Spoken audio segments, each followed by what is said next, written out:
চাঁদা না দেয়ায় রাজধানীর কাফরুলে বাসে আগুন ও গুলির ঘটনায় নেসার উদ্দিন এবং তার সহযোগী দীপুকে গ্রেপ্তার করেছে সেনাবাহিনী। রূপনগরের ইস্টার্ন হাউজিং থেকে গ্রেপ্তার করা হয় তাদের। কোথাও চাঁদাবাজির অভিযোগ পেলে ব্যবস্থা নেওয়ার হুঁশিয়ারি সেনা কর্মকর্তাদের।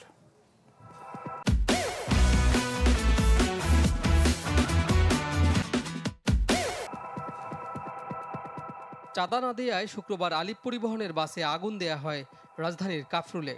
পিস্তল ঠেকিয়ে মারধর করা হয় চালক হেলপারকে, ছোড়া হয় ফাঁকা গুলিও। চাঁদার জন্য দিনে দুপুরে এমন কাণ্ডে চাঞ্চল্য তৈরি হলে নড়েচড়ে বসে আইনশৃঙ্খলা বাহিনী। অভিযানে নামে সেনাবাহিনীও। এদিন রাতেই রূপনগরের ইস্টার্ন হাউজিং থেকে গ্রেপ্তার করা হয় অভিযুক্ত নেসার উদ্দিন সহ 2 জনকে। সেনাবাহিনীর মিরপুর ক্যাম্পে সংবাদ সম্মেলনে এর বিস্তারিত তুলে ধরে 11 সিগন্যাল ব্যাটালিয়ন।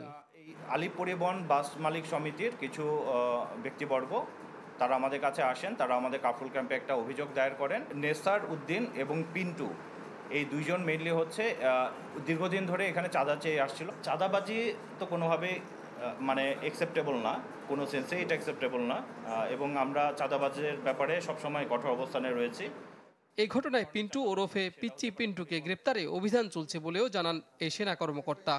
পিন্টুকেও ধরার কার্যক্রম অব্যাহত রেখেছি এবং ইনশাল্লাহ খুব শীঘ্রই পিন্টু ধরা পড়বে। এখানে উল্লেখ্য, এই যে নাসির গ্রুপ এবং পিচ্চি পিন্টু, এরা কিন্তু মেনলি মোহাম্মদপুরে প্রভাব প্রতিপত্তি বিস্তার করে থাকে।